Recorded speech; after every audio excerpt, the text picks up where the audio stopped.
Swayam Prabha. Digital India. Educated India.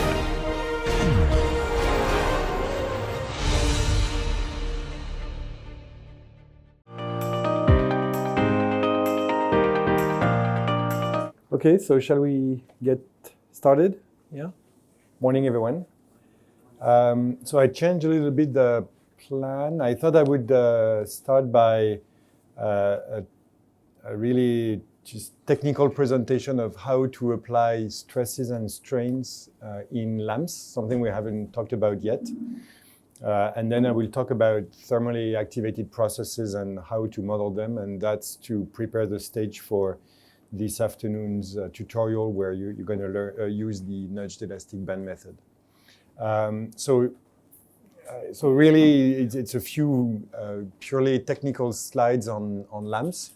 So the first point I wanted to make, because I've talked about it with several of you during the tutorials, is the fact that for some reason, I don't know why, but in the stresses that lamps gives you are so-called internal stresses. So actually they use the same convention as the pressure in mechanics. And so there's a minus sign compared to the stresses in mechanics, right? So in lamps, a positive stress means that the system is in compression, and a negative stress means that it is in tension. While in mechanics, it's the opposite. The stresses are positive in tension and negative in compression. So that was the first point. So you have to be careful, and depending on what you are doing, you might have to add a minus sign in your calculations. Also, as you know, the stresses are in bars, not in MPa or, so same thing, there might be a factor 10 to add to transform them into megapascals. One thing. Second thing, there was a question about tabulated potentials yesterday. So you have to know that in the potentials that you download from the NIST repo, they are all tabulated. And NIST will tell you what type of, so for example, what we have done so far, the potentials we have used so far. So let me kill this one. If I take one of the potentials, the potential that we have used up to now, this one, it is a tabulated potential, right? But then when in the input file you, sorry, I'm gonna go here. When in the input file, when you use this, you have this pair style, oops, yeah. The pair style EEM, and then behind it you can have either alloy or FS for Finis, Sinclair, and so on. That tells lamps how to read the tabulated file. Now, if your potential is not in the NIST repo and you have it in a tabulated form, you can tell lamps to read a tabulated potential. So this is the case, the simple case of a pair potential. If it's an EEM, there will be other terms for the embedding function and the electronic density function. But this is an example of a classical pair potential to model silica called BKS potential. And so here, this is what you tell lamps. You tell it that the pair style will be a table, that it's linearly tabulated, and that there are, I'm not sure what the 1000 is here, because it's not coherent with that. I thought that was the number of, maybe it should be a 10,000 here. And then you tell lamps the different pair coefficients, so between the chemical element 1,1, 1,2, and 2,2, and you tell it to go read it in a file, bks.potential, and then you say that the 1,1 will correspond to the section 1,1 of the file, and this is the cutoff radius. And then in the file, so you need to have 3 sections, one which is called SiO211, like here. And here it says that the number of tabulated elements is 10,000, that the radius, the distance will go from 0.5 angstroms to the cutoff radius, 10.17. And then you give for the 10,000 values the R, and then this is the energy, and this is the derivative of the energy. Does that make sense? Yeah? Yeah, and so that's a way to read a tabulated potential, which is not in the usual format. And if it's an EEM potential, then you will have the other terms for the embedding function and the electron density function. Yes? Okay, so that was the first point. Yeah, I guess that answers at least two of the questions that you had about lamps. Are there other questions that you have about lamps that are not related to stresses and strains, because we're going to talk about it now? No, everything is clear for now? Okay. So now, so if you want to do mechanics with lamps, you want to apply either stresses and strains. And actually, the way you apply them, there are many different ways to apply stresses and strains. So as I have written here, so you can apply either a constant stress to your system or a stress rate, or you can apply a strain or a strain rate. And all of this will depend mainly on two things: whether your system is periodic or not, and if you are doing static or dynamical simulations. So I try to summarize and give you the main commands that you can use. So the first case is if your system is periodic. So if you are looking at a system which is surrounded by periodic images, then to apply stresses and strains, you can change the shape of the simulation cell itself. And now the way you do it depends on whether you are doing molecular statics or molecular dynamics. So if it's molecular statics, this is what we have already seen several times in the input scripts that we have played with. You have this fix box relax command. And so this is the one that you have seen already many times. What it says is that you're going to relax the shape of the box. This ISO says that you want isotropic deformations. And so with isotropic deformations, you can only impose a pressure, and this is the pressure that you impose. And so with the LAMS convention, 100 means that you are applying minus one, if it's a pressure, it should be a plus here. It's coherent with the pressure. So for a pressure, 100 means 100 bar of pressure. But in terms of stresses, that would be minus 100 bar. But in terms of pressure, this is wrong. Yeah, it should be a plus. And then you fix the pressure that you want to apply with this, and then you do an energy minimization down to some force criterion, right? I've already told with several of you, but so this zero here, the first column here would be an energy criterion, but energies converge much more rapidly than forces. And if you want to have a good convergence, you should only look at forces and not look at the energy convergence. You can be converged energy, but still have very large forces. So me personally, so when I do DFT calculations, where every step costs you a lot of time, we usually we can use an energy convergence, although we still prefer to use forces. With LAMPS, where we can always do more steps, I only use a force convergence, and so I always put 0 for the energy criterion. So this is for a pressure. Now you can also apply different terms for the full stress tensor. But in this case, if, for example, you apply shear stresses, you need to allow for triclinic deformation. So there's this tree keyword that you have to add, and you have also to allow, if your initial box is not triclinic, you have to tell LAMPS that it can allow for triclinic deformations. So there's this change box triclinic, and then fix box tree, and then behind it you can put whatever terms you want in the cell, and everything is going to deform during the minimization. It's clear for the stresses? So this is for the stresses. And then we have already seen that quickly. There's the quasi-static version of it, where now you do a loop. And at every step, for example, here you change the pressure that you want to apply. and then you change the fixed box to change the target pressure, and then you do a minimization at that pressure, and then you go back and you change the pressure and you do it again and again. So that allows you to do a series of minimizations at different target pressures. Yeah.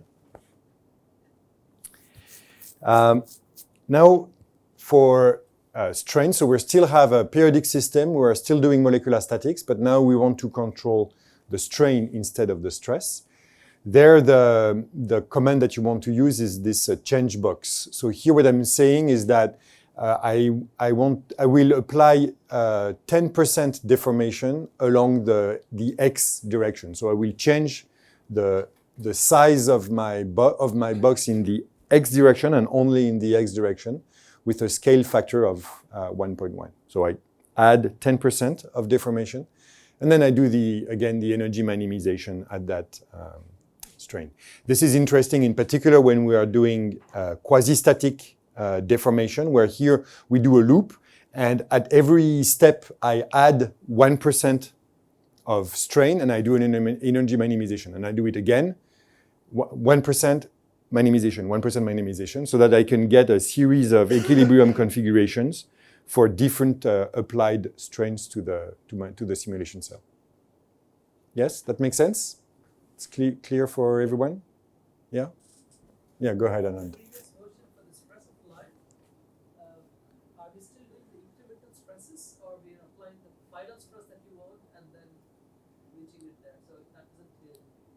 So this one here, I'm not sure. So you change the applied stress at every step, every quasi-static step. So you go step by step to your final stress. So here, for example, so X will go from 0 to 20.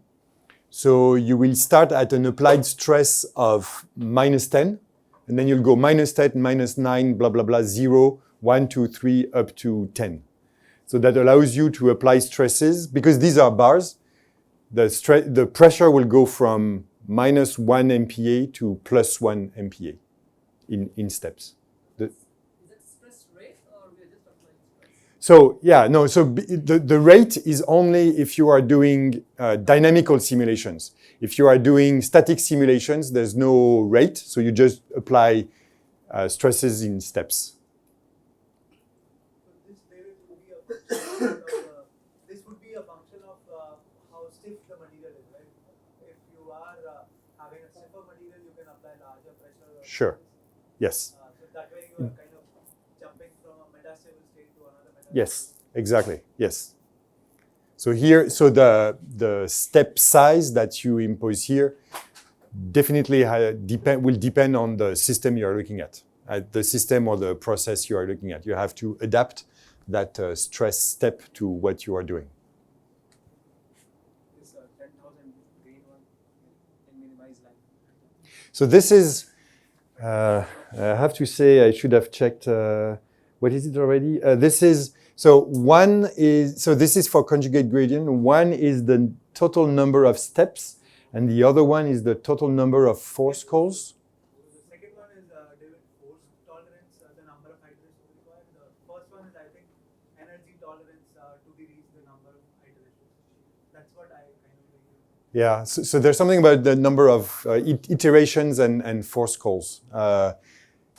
I've forgotten. I never really, yeah, I don't know. Yeah, you should look at the manual if you want to know precisely. I always put the same number, and I always put 10,000, or usually I put 10,000. Do you have other questions? No, it's okay for that. Yes. Okay.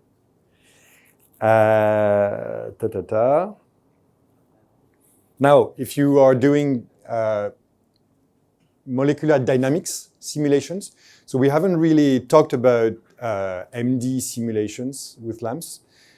In MD, what you do basically is you integrate Newton's law in an iterative fashion, with a time step which is usually on the order of a femtosecond, right? I'm sure it's clear for all of you, right? It's on the order of 1 to 2 femtoseconds.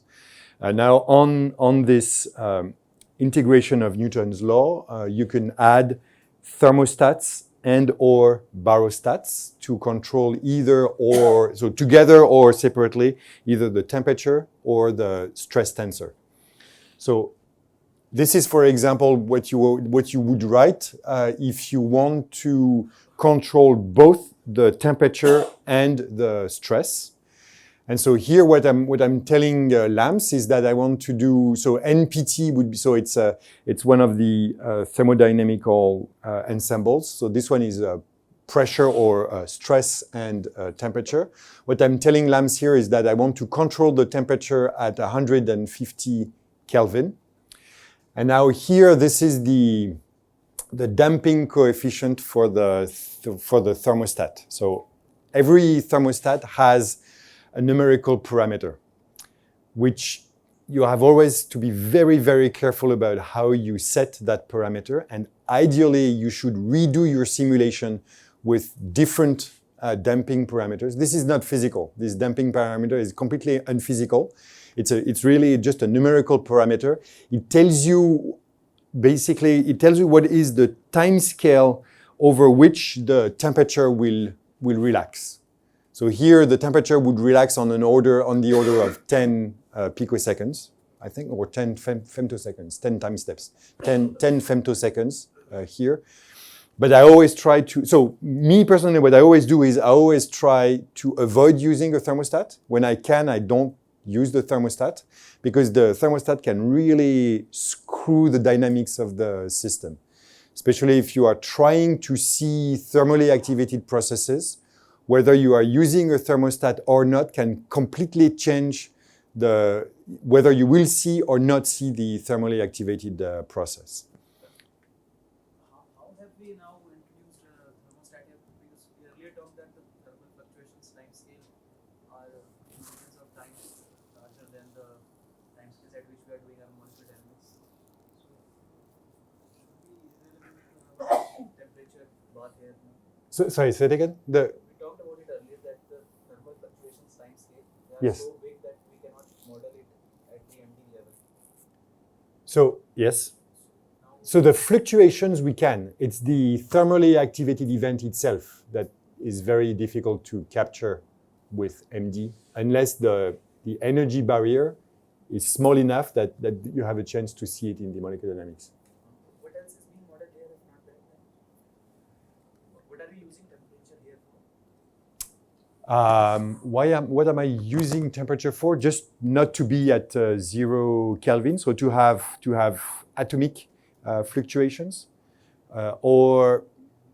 So an example would be, for example, if I'm not in metals, but in glasses, if I want to create a glass in my computer, what people usually do is you start from a liquid at high temperature. So you would do a simulation like this, but here you would start at several thousand Kelvin, and then you do a temperature ramp to slowly cool down your liquid until it becomes a glass. So I would cool my system from 2000 Kelvin to 10 Kelvin, for example, within a certain number of steps. So here I have to control how I change the temperature at every step.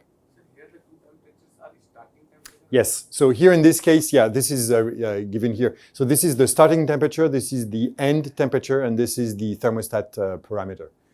So here I'm doing a simulation at constant temperature.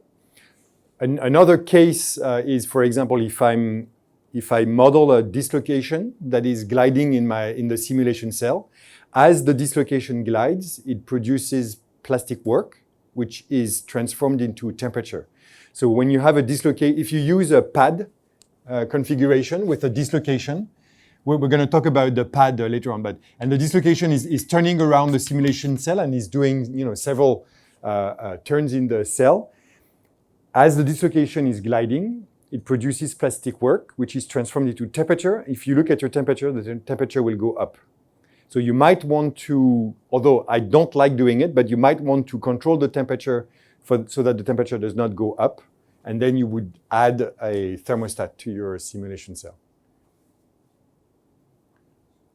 But as I said, you have to be careful. It might have consequences on the dynamics of your system itself. So that would be the thermostat, and this is the barostat, and it's the same idea. So here what I'm saying is that I want to control the sigma XX term of my cell at a value which will be plus 300 MPa, right? When I write minus 3000, it's 3000 bars.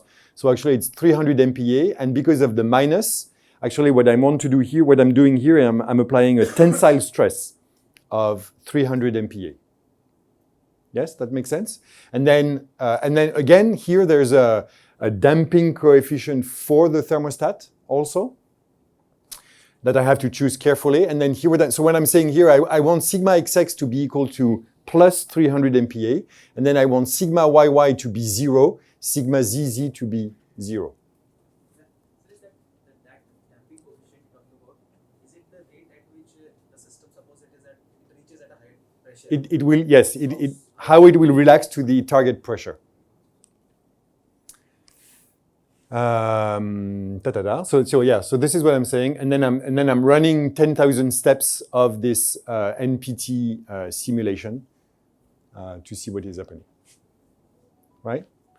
I can do the same without a thermostat, so that's called the NPH ensemble.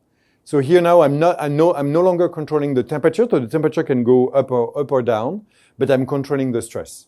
And the way the system will control the stress is like with the molecular static simulations. It will change the shape and the size of the simulation cell to control the stress tensor at the value that I have imposed. And now I can also do, obviously, so I can do we already talked, I can do a temperature ramp. I can also do a stress rate by, for example, here what I'm saying to lamps is I want sigma XX to start at 0 and to finish within the number of steps given here. Starts at 0, finish at 300 MPa, and again I still have that numerical parameter for the barostat. So in the first case, we are keeping the temperature constant. Yes. So without a thermostat means we are changing the temperature. So H is indicating enthalpy. Yes. So here the temperature might change. So that's why it is a function of enthalpy is a function of temperature. So enthalpy will change.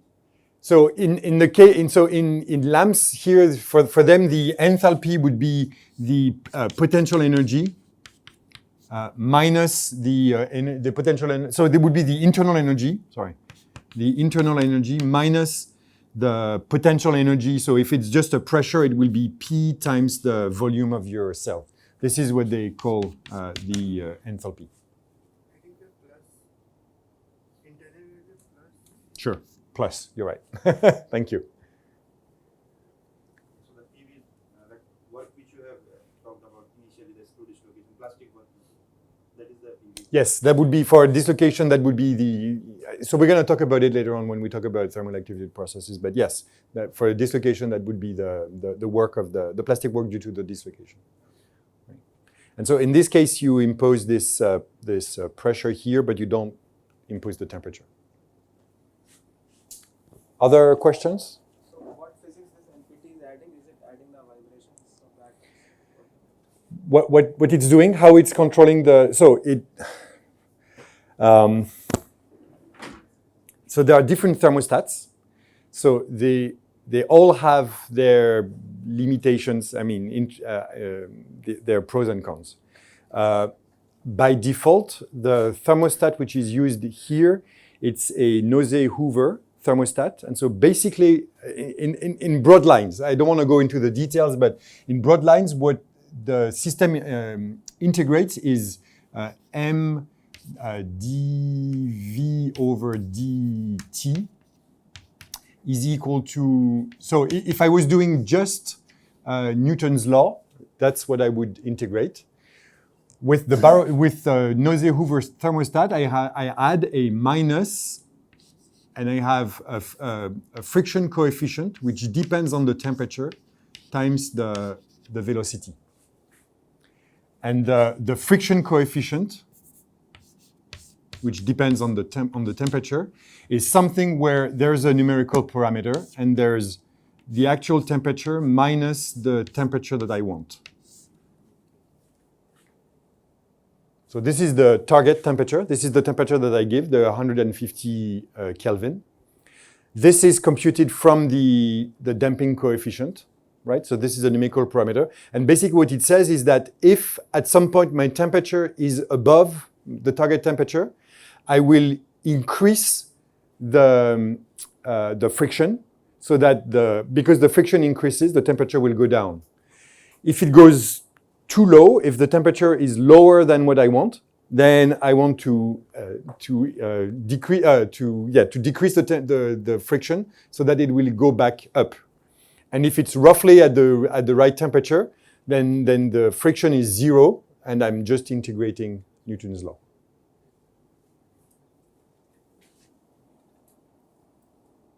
That works.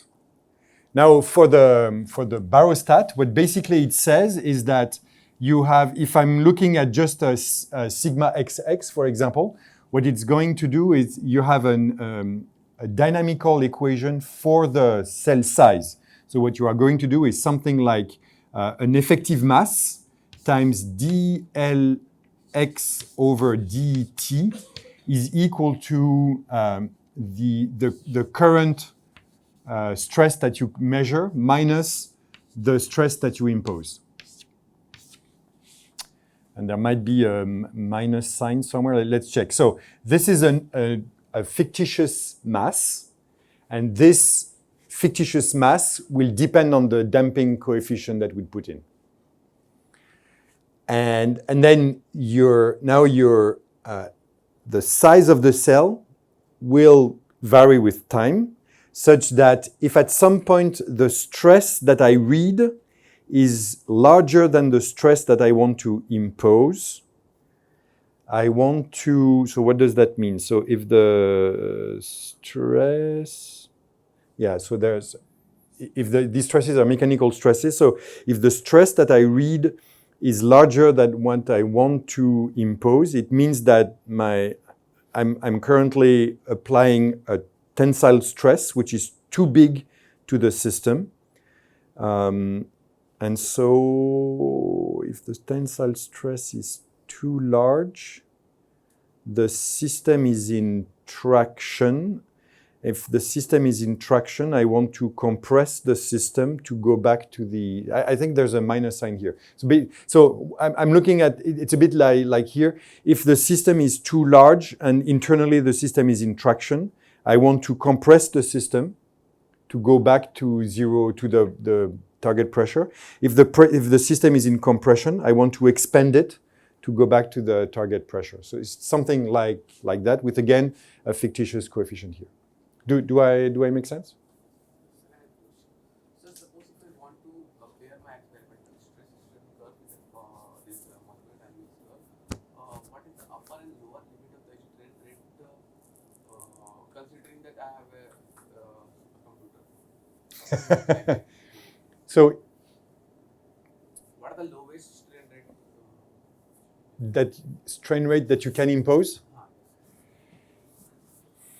Again, it will depend on the process that you are looking at. If, for example, you take a perfect crystal, no defects, no thermal activated processes, and you want to look at the stress strain curve, basically the elastic stress strain curve, the strain rate, whatever strain rate will work.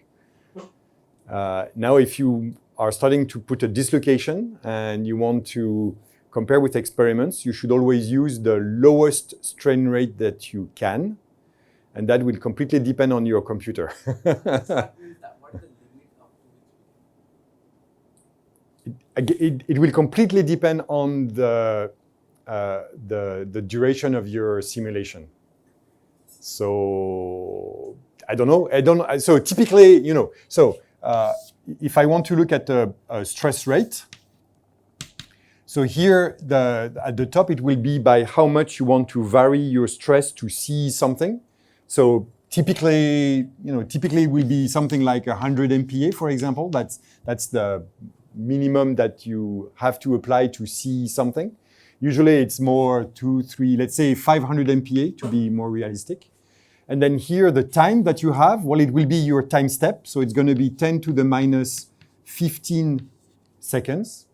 That's what kills everything, multiplied by the number of steps that you can do. And there it completely depends on your potential, your system, how big your system is. But let's say, I don't know, 1 billion time steps. And so it means that the duration of your simulation will be a microsecond. Right?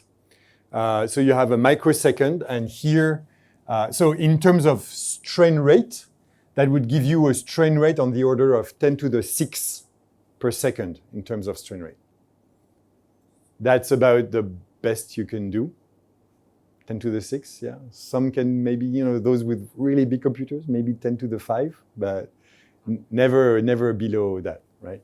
And then, so 10 to the 6 here, and here you have this is less classical, but yeah, it would be about 5,000 MPa over 10 to the minus 6 seconds. So compared to experiments, it's always just humongous.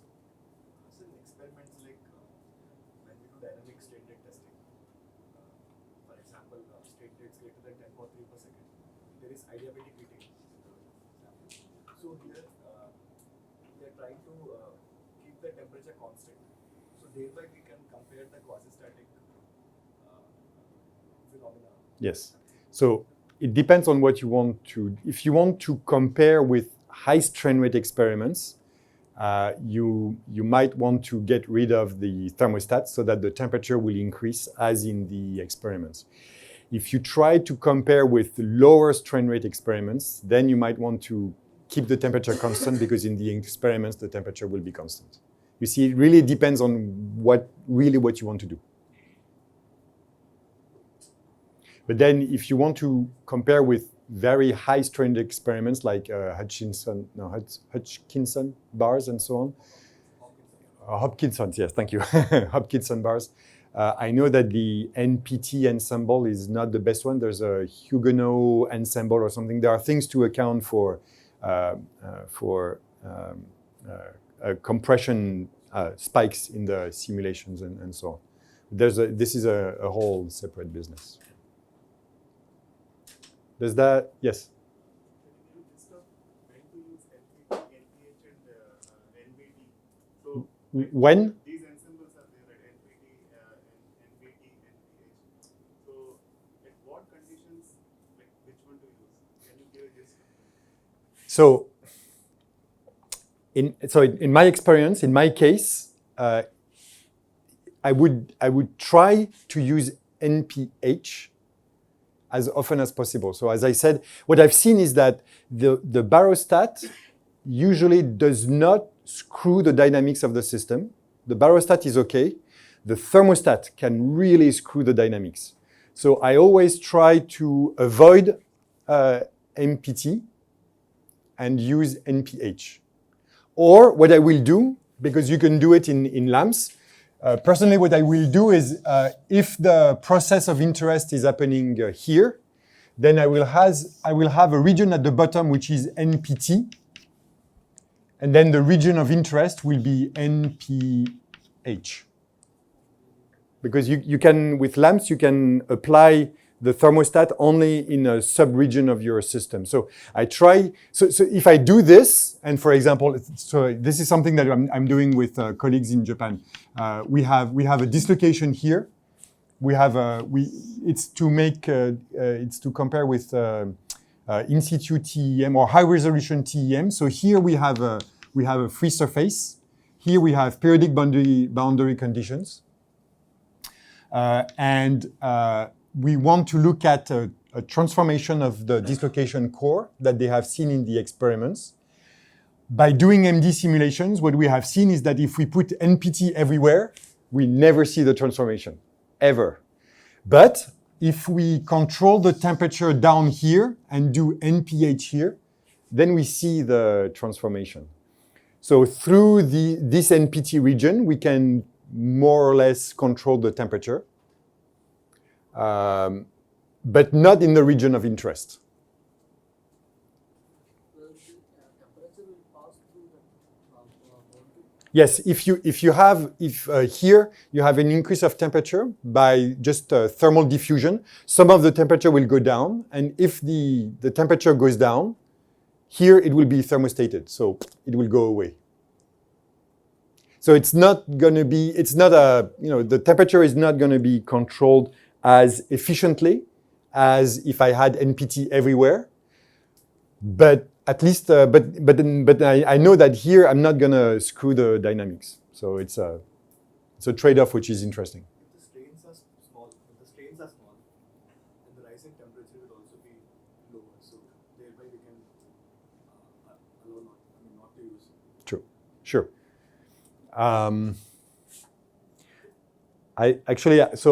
We could have got rid of that region itself and be NPH everywhere. I forgot why we have this NPT buffer here. Maybe we tried without and something was happening to the temperature. I forgot what it was. But in the end, that's what we do. We have NPT at the bottom and NPH at the top. Does that answer? Yeah. Yeah.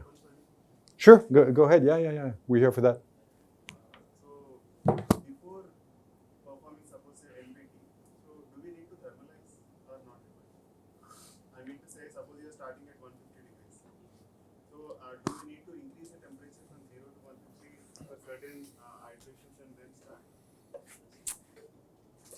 I will say, yes and no.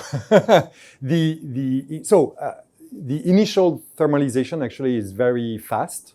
So, but what I will do, for example, if I want to do a simulation at 300K, the initial temperature usually what I do is I start by putting an initial temperature, which will be twice my target temperature, because I know that because of the equipartition theorem, if I start with a system which is relaxed, and I put a certain temperature, the temperature will equilibrate at half of its initial value because of the equipartition theorem. So here what I would do is I would start at 300 Kelvin, and then I will run that, but I will not do steps of thermal equilibration before I start to deform. Because I know that the temperature will go from 300 to 150 in a matter of a few picoseconds. So if the simulation is long enough, I don't care about it. I see. If it helps, why not? I mean, yeah, if it helps. I don't see any, yeah, it's really up to you and what you want to do. Or yes, yeah.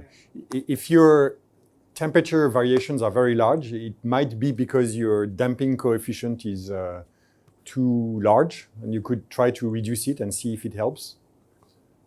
That's something else you could do. Usually what I do, and if I use a thermostat, then I will use it always. I will not use NVE in the middle because I don't know why. Just to make things simpler. Then if I use NPT, then I will live with the fact that the temperature somewhat fluctuates, and that's how it's going to be.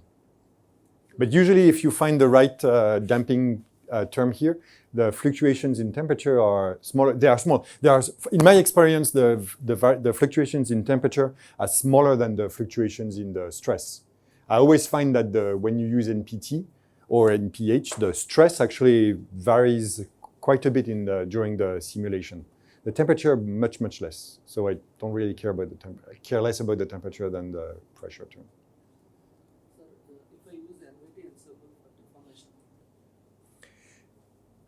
If you do I have one with a strain control? Yes. So let's move on to the strain control. That will answer your question. Unless there are other questions before we move on to strain control. So if you want to do strain control, so I guess it's directly what you're. So I can use either a thermostat or no thermostat. So if I use no thermostat, what I will do is I will use this fixed deform that will tell me that what I'm saying here is that I want to apply an XY shear. I want to apply it at every step and with a certain rate, which is 0.001. And then this remap velocity is to say that I want to keep the velocities from before and just keep the velocity to the atoms, even if I have moved the atoms with that strain. And then I do NVE.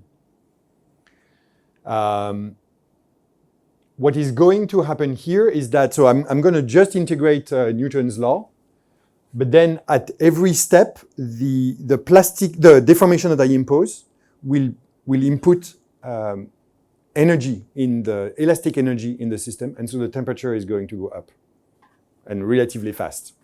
So this is not a very good idea. If you are using the strain control, you should use the NVT, so that you strain elastically. It puts energy in, which is transformed. Part of it is transformed in temperature, but then with the thermostat, you remove that extra temperature, and then you can stay at constant temperature. Oh, but it's called NVT, just to say that if you do nothing, the volume. Oh yeah, I see what you mean, because of Poisson ratio and stuff like that, or. But so if you want to have Poisson ratio, for example, what you have to do is because you can mix the different barostats and thermostats, so you need to change and control the length in that direction, but then you need to be at zero pressure on the X and Y directions. So you see what you can do is you do a deform. So if this is one, two, and then three perpendicular, you do a deform along, or if this is this is X, Z, and Y. So you do a deform along Y with some rate, for example, and then you do an NP either H or NPT. And then you control X to be 0. You do not control Y because you have deformed it. The pressure in Y, you let it be what it wants, and you control Z to be 0, 0, 10. So you see what I'm doing? So if you are doing this, you are constraining the length in Y to change, but you are letting X and Z relax to remain at 0 pressure. If you do that, then you will pull on it and you will have the Poisson contraction.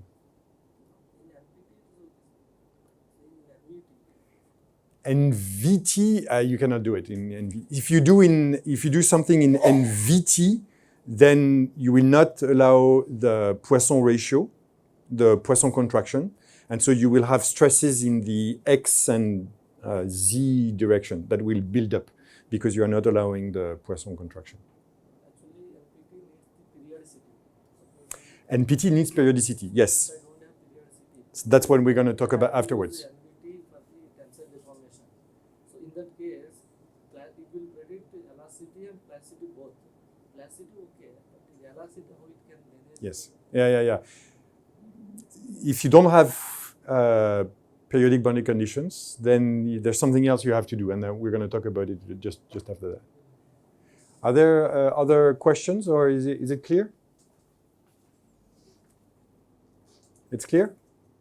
Now, so this was for periodic systems where you do everything through the shape of the cell. Now, assume that you are using pad, and with the case that you have all looked at, which is the edge dislocation, for example. So let's assume that my cell. This is the cell. And so this is the cell where you apply the periodic boundary conditions, and this is your system, and you have added a void at the top and the bottom to have the free surfaces. Yes. Yeah. So David, just one quick clarification I thought I'll point out. When you talk about deform using the keyword XY, the shear deformation, right? I think if I'm not mistaken, you need to change the box to be triclinic at all. Yeah, sorry. Yeah. You need to have. You're right.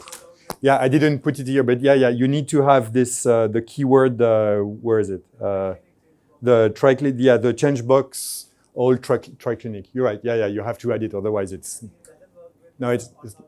I agree. Yeah, that's true. That's true.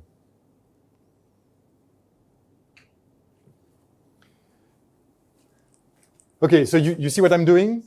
So we have our edge dislocation. This is the simulation you have all done, right? You have the simulation here.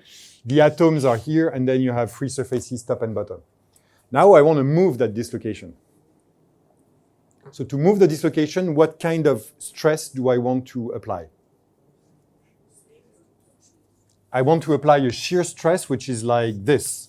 So I want to apply a shear stress on the surface, which is not periodic.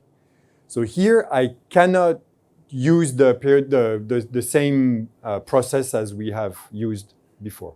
So how do I do? Actually, in this case, what I do is I go back to the definition of what a stress is. So if I want to apply a stress sigma here, by, physically, what do I want to do? Or what is the definition of the stress? The stress is the force divided by the surface. So what I want to do is I want to apply a force on the top surface in this direction. And I want to apply a force on the bottom surface in the opposite direction, such that sigma is equal to F, the force that I apply, divided by the surface. And the surface is the total surface of the simulation cell. Right? So if this is X and this is Z and then this is Y, then the surface here will be, so it's the force divided by Lx times Ly. Sorry, L. Well, yeah, sorry, I'm not coherent. If I put a Y here and a Z here, it will be Lx, Lz. So this is the total force that I want to apply on this surface, and I want to apply the same but opposite, minus F, on the surface at the bottom. How do I do in LAMMPS? I define a top layer, a top region, a top layer, and a bottom layer. I count the number of atoms that I have here and the number of atoms that I have there. They may not be the same because, for example, if I have an edge dislocation, there is the extra half plane. So there are more atoms here than there. So I have to be careful. I have to count the atoms. And then I add an external force to each and every atom. And how much should be that force? Yes. So add external force on each atom. And so in this case, if it's in X, it's going to be a force in direction X. That should be sigma times Lx Lz divided by n plus on the top surface. And then Fx minus is minus sigma Lx Lz over n minus on the bottom surface. And basically that's it, except that now if the surface move, then these forces will produce a work, and I have to subtract that work from the potential energy that LAMMPS computes, right? And this is where it gets complicated, and I had the chance to have a very bright and careful student who spent a long time finding a way to tell LAMMPS to do what we just said. And so I'm sharing this with you. This is I think about a month of painful work for the student to find how to trick LAMMPS into doing this. So you can thank Arnaud, who did the thing. So what he did. So among all the input files that I've given you, one is I think it's in day 4 tutorial. It's called Relax Screw with Applied Stress, and it's in iron. But the same principle applies to any system. So we're going to go through it. You'll see it's really painful. I didn't put it on the slides because it's too long. Actually, there are too many things to do. So this is the input file. So the first thing you have to do is you have to define this top and bottom layers. So you create a variable you need to set what is the width of this region, and what we like to do is take a cutoff radius. So this width variable is defined above, and that will be related to the z high is, so if this is the z-axis, z high is this position, and so I want to create a region that goes from here to the top of my cell minus the cutoff radius. So I need to define a width, which is this distance here, and I have the same at the bottom. And so then I define a region which is all of this, and so it's going to take, there's really some vacuum I don't care about, and then it's going to take all the atoms here and all the atoms there. So these are these are the heights I want to use. The variable for the surface is Lx times Lz. This is this term here. And then I define the regions that go from so they use these top bound and bottom bound to define the two layers. So top part are the atoms at the top, bottom part are the atoms at the bottom. And then we get the group, so that's to define the region and the group of atoms, top part, bottom part. Then you count the number of atoms. So this, in my notations, n up would be n plus, and this is n minus. And here, this fx to add upper is exactly what we said. So it's the stress that I want to apply multiplied by the surface divided by the number of atoms. And then there's something here to go from bars to whatever electron volts per angstrom. And same thing for the lower one. And then, so what will be the work associated with this force? The work will be Fx times the displacement in the x direction, right? So you need to compute that also. So you need to define this compute, this disp top, that will tell you what is the displacement of the atoms at the top. And then you have to define what is the work, which is minus this displacement times the force. Same thing for the bottom atoms.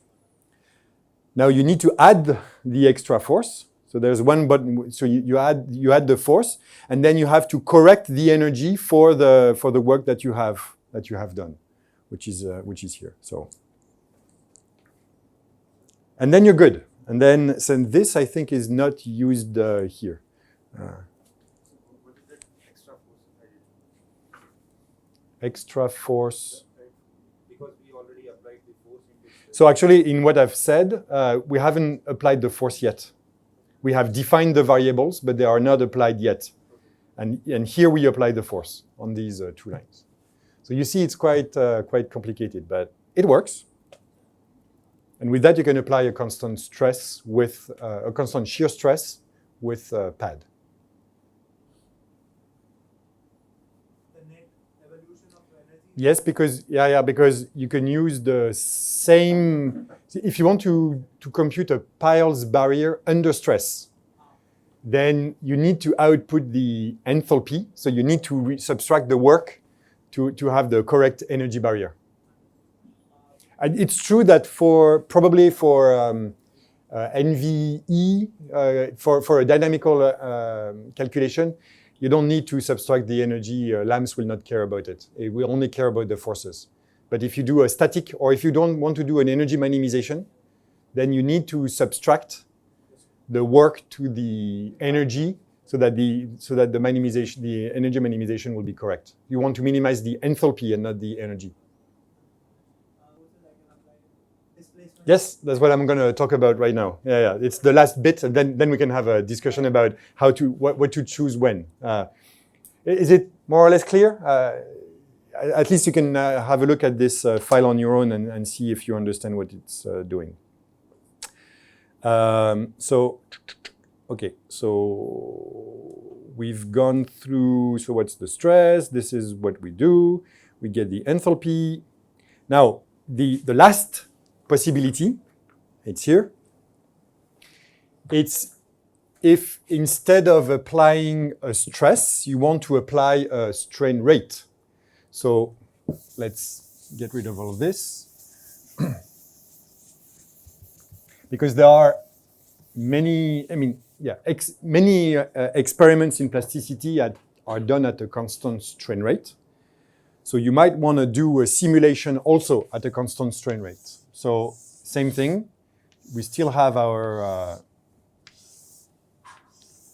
system, and we still have these top and bottom layers, and I have the edge dislocation here.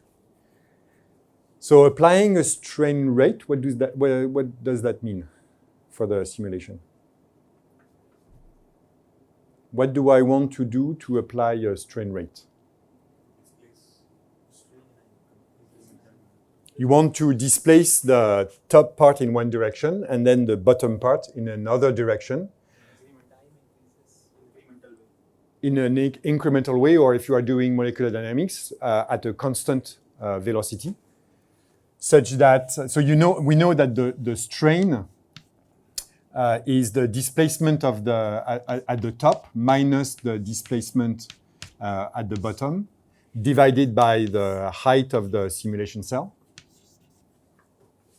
Yes, so the strain rate is the difference of velocities of the top part minus the bottom part divided by h.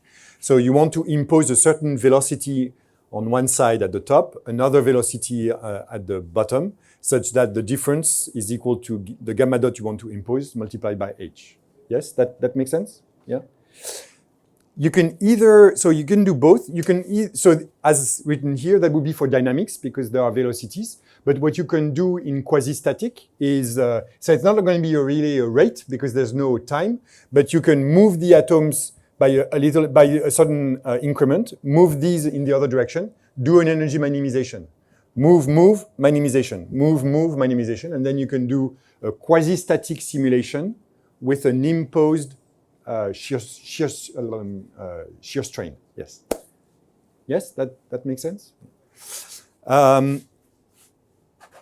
So how can you do that? Well, the most straightforward way is I fix the position of the atoms top and bottom. So I remove the forces on these atoms, and I just rigidly move them in one direction and move the other in the other direction. At every step, I move.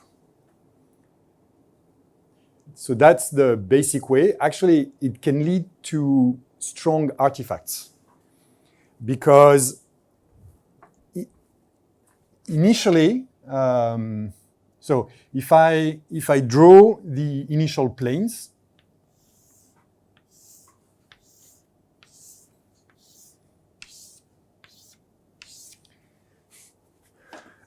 if I have an edge dislocation here, above the edge dislocation here, there will be the distance between the planes in the top layer and in the bottom layer. The distance between the planes here will depend on where you are along the plane. So there's an initial deformation inside the plane here and at the bottom. If I fix the position of the atoms and I move them, at some point, so the position where the dislocation was initially here is going to move, but the dislocation may not follow exactly the same position. And so the boundary conditions will not be compatible with the current position of the dislocation. And because there's a mismatch between where the position of the dislocation in the boundary is compared to the actual position of the dislocation, that will result in an image force or a force due to the boundary conditions. And if the cell is a bit too small, that force can be huge. And I've been contacted by students telling me, oh, your boundary conditions don't work. I see huge fluctuations, blah, blah, blah. And this is exactly because of that issue. So to solve that issue, you have two solutions. One, which is the one that David Bacon and Yuri Osetsky were doing, is that once you have introduced your dislocation, then you change the position of the atoms here such that the planes are exactly at at the same distance one from the other. So you move again the atoms so that you don't have this heterogeneity in the displacement in the top and bottom layer. So now it means that when you move, since there's no heterogeneity, then there will be no force. But the boundary condition because the boundary condition here do not correspond to the elastic displacement of the dislocation, there will be a force on the dislocation due to that mismatch. But at least the mismatch will not, the force that you have will be constant in time. The other solution is actually when you impose a strain rate, you don't need to impose the position in 3 dimensions of each and every atom. The only thing you need to impose is, bear with me, it's the position of the center of gravity of the layer and only in the x direction. Right? So the center of gravity would be the average position. So instead of imposing the velocity of each and every atom, what I need only to impose is the average velocity of the particles at the top and at the bottom. And also, I don't need to impose it in all 3 directions. I only need to impose it in the x direction. I can let the y direction and the z direction do whatever it wants. How do I impose an average velocity? What I need to do is, the force that what I need to do is I need to apply a force on the top surface, which is sigma s divided by n plus. So that's the force on each and every atom, but at that, I need to remove the average of the forces. So I add an external force. Now, the atoms in this surface, they will feel this external force, but there will also be the internal forces between the atoms. And these internal forces are responsible for the rearrangements in the top layer. To do this, I need to do it in 2 steps. I first compute the force on the atoms. I compute their average value. And then I subtract to these forces this average value. If I do that, then the total force on the system will be 0. And then, no, sorry, this is not true. This is not what I want to say. Sorry. What I want to do is that this is F plus in direction I, and this is the new force. So the force that I will give to lamps is the actual force minus its average value. Such that if I do that, then if I look at the total force, so the total force applied on the plus surface, which will be the sum over all of the atoms of this modified force, by definition, since I have removed the average value, that will be 0. And so if I'm doing an MD simulation, and I have a bunch of atoms here where the total force is 0, it means that the average velocity will be constant in time. And so I'm going to apply a velocity, a constant velocity, and when I do it only along the x direction. I don't do anything along the y and the z direction. If my total force in the x direction is 0, then the average velocity in the top layer in the x direction, this will be constant in time. If I do that, then I impose an average motion of the layer, but I let the atoms inside the layer reorganize. And that will remove the incompatibility between the layers and the position of the dislocation. You see what I mean? Yeah? It's a bit involved, but that's how you can do to avoid all problems.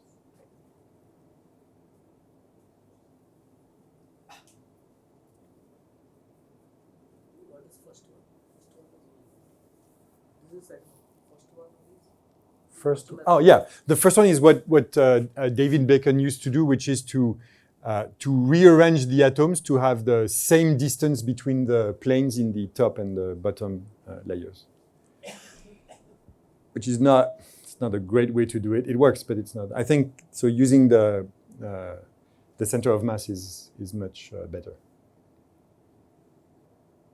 Now, is that more or less clear? I mean, at least you see the philosophy, even if you don't get the details, the philosophy is okay. So this would give me a simulation which will be at a certain strain rate.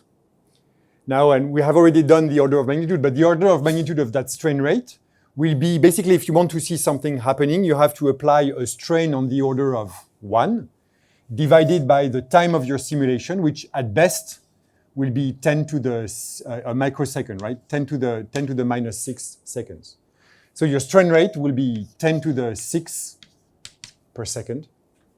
And that's just, as always, humongous compared to the experimental strain rates, which means that if there are thermally activated processes, actually you are going to move the stress, to change the stress so fast that the thermally activated process will not have complete time to occur.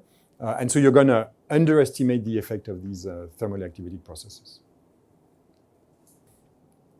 The good thing about the strain rate control is that you can make a direct link with experiments, because experiments are usually done at constant strain rate. The only issue is that your strain rate in the simulation will be 10 to the 10 times faster than in the experiment. So no, the other thing is that if you are looking at for example, if you have a screw dislocation with a high power stress, which moves with a thermally activated process, if you look at the motion of the dislocation with an applied stress, then a constant stress, then unfortunately your stress is either too small and the dislocation doesn't move, or it's too high and it's gonna go through the simulation cell without waiting. And so it takes you many different simulations to find what is the right stress to apply to see the dislocation jump, but not too fast. With a strain rate, you fix actually the frequency at which the dislocation will jump. And then it is the internal stress that will adapt so that it will induce the jump motion. So with the big advantage of a strain rate is for a thermally activated motion of a dislocation, you impose the jump at which, the frequency at which the dislocation will jump. Make things a little bit the methods interchangeable or So, no, because, no, so what I wanted to say is, just to finish, so if the process is not thermally activated, like in FCC, then a constant stress is better than a constant strain rate. Now, the two are not interchangeable, because, so if you apply a strain rate, then your stress will vary like this. If you apply a stress, then your strain rate will vary like this. So there are fluctuations. So you have to choose. If you apply a stress, then the strain rate will fluctuate. If you apply a strain rate, then the stress will fluctuate. Now, if you take the average values, then they match. If you don't have problems with artifact due to the boundary conditions, if you do it properly, then you apply a strain rate and you look at the average stress, or you apply a stress and you look at the average strain rate. so And, kind of being a little bit more specific. and I mean, all the tests that we have done say that it works. If I use the elastic matrix of the perfect crystal to go from displacements to stresses back and forth, and I apply that with a dislocation, all the tests, it seems, I mean, I agree that locally around the dislocation, the elastic constants are not the same, so they should affect the response. But the core region is small enough that actually we have never seen any discrepancy due to that effect. Let's put it that way. It should be there, but it's negligible.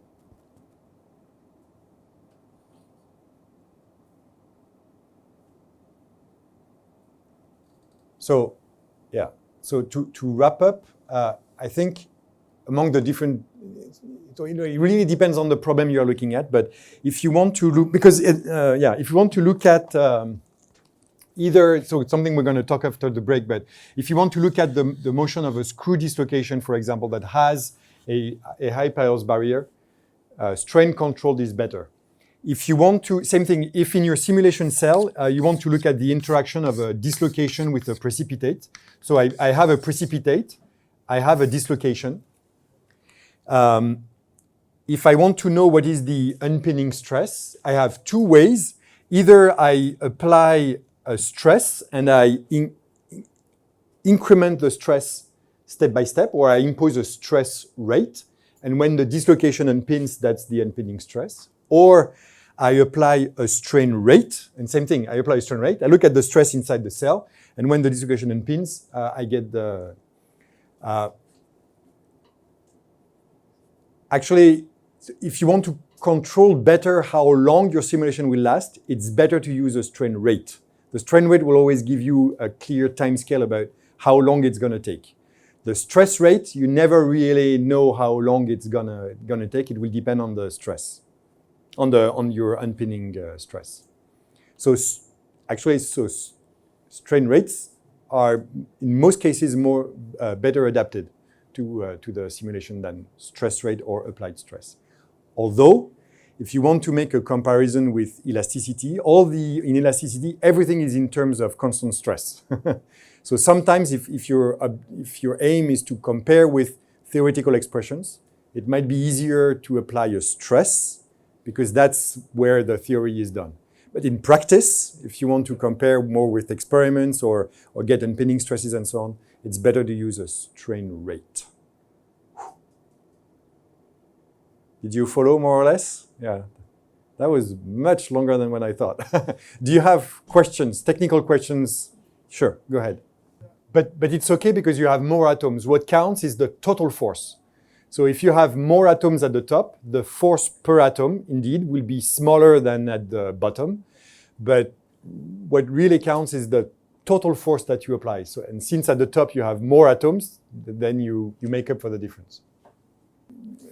Clear. So just if you take, so using some of any of the boundary conditions we've seen here, you take a perfect crystal, and you either apply a strain rate or a stress rate, and you deform at a finite temperature, and you do it for different temperatures. You will clearly see the effect of temperature on the elastic constants, for example, on the slope of your elastic stress strain curve. For dislocations, clearly, I can show you examples afterwards, but you have your screw dislocation, same strain rate, you change the temperature, you will see the effect on the jump frequency of the dislocation very clearly. Even if the rates are humongous compared to the experiments, you can still see the effect of temperature in the atomistic simulations.